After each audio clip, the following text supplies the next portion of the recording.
complicadísimo, nos ponemos en contra, empatamos el partido. Un equipo sin la ambición que tiene hubiera firmado el empate porque era dejar a Calahorra por detrás, ganarle el golaveraje. Sigue atacando con fe, con insistencia y bueno, el premio de ese gol que nos certifica la salvación matemática que tanto deseábamos. El mister rival se queja de los árbitros, como has visto tú. No ve penalti en el de Cristian y sí ve uno de Andrés Cabrales. Nosotros llevamos 32 jornadas, me parece. Nunca hablamos de los árbitros. Tenemos 46 puntos, ningún árbitro nos regaló un punto, nos regaló nada. Es el primer penalti que nos pitan a favor decisivo, porque llevamos 2 en todo el año y uno fue con 4-0. No sé si es penalti o no, vuelvo a repetir, estamos contentísimos con nuestros 46 puntos. Nos costó muchísimo trabajo, muchísimo esfuerzo, recompensar el trabajo y el cariño de los jugadores, continuar hacia adelante y si eso, en 32 jornadas nunca dijimos nada del árbitro, no lo vamos a decir hoy. Una victoria que supone una liberación, ¿no? Después de estas jornadas que parecía que no llegaba la salvación y en que el equipo le costaba meter goles, hoy llegan esos dos y sin ninguno de los dos delanteros. Sí, después del partido del Racing, lo habíamos comentado, la euforia era tremenda, incluso en la afición empecé a escuchar la palabra playoff al langreo y sabíamos que nuestro objetivo era salvarnos. Esta categoría es muy difícil, entran dudas porque es normal, porque después de una primera vuelta y principio de la segunda tan buena, pues estar 4 partidos sin casi puntuar porque solo hicimos un punto y sin meter ningún gol. Hoy nos faltaba gente, tampoco es excusa, jugó gente fuera de sitio, lo hizo fenomenal.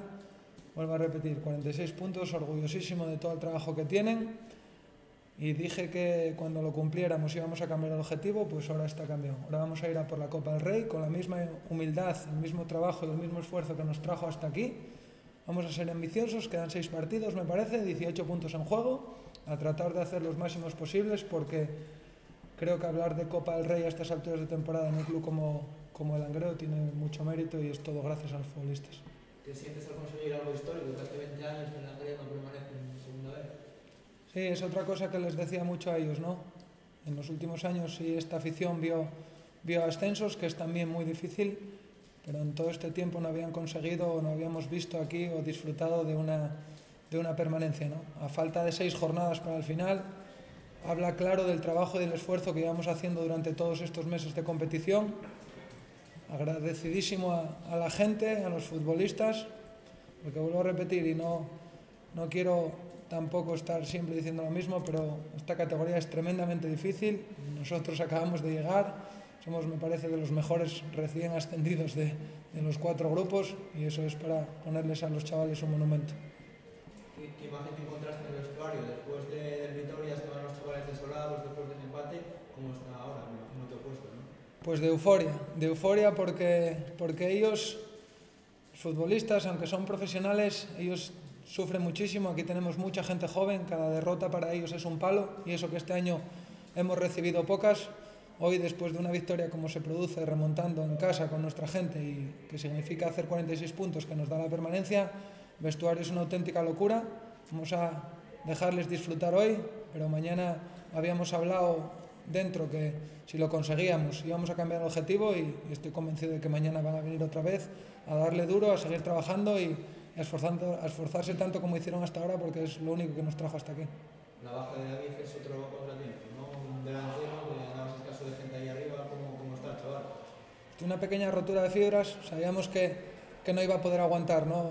Lleva jugando toda la segunda vuelta, todos los minutos, no teníamos otro futbolista para darle recambio. Bueno, se produjo la lesión el otro día, lo intentó esta semana, no pudo. Encantados con Javi hoy que se mató ahí, que se vació, que no nos dio gol, pero nos dio muchísimo trabajo. Estuve hablando con David antes, recuperarlo lo antes posible, para nosotros es un jugador fundamental, no solo porque no tenemos otro, sino porque es un delantero de esta categoría, de los buenos. Entonces, ahora no tenemos prisa, entre comillas, vamos a recuperarle bien y vamos a tratar de que pueda afrontar por lo menos los 3 últimos partidos con las mejores garantías posibles. ¿Alguna pregunta más? Muchísimas gracias.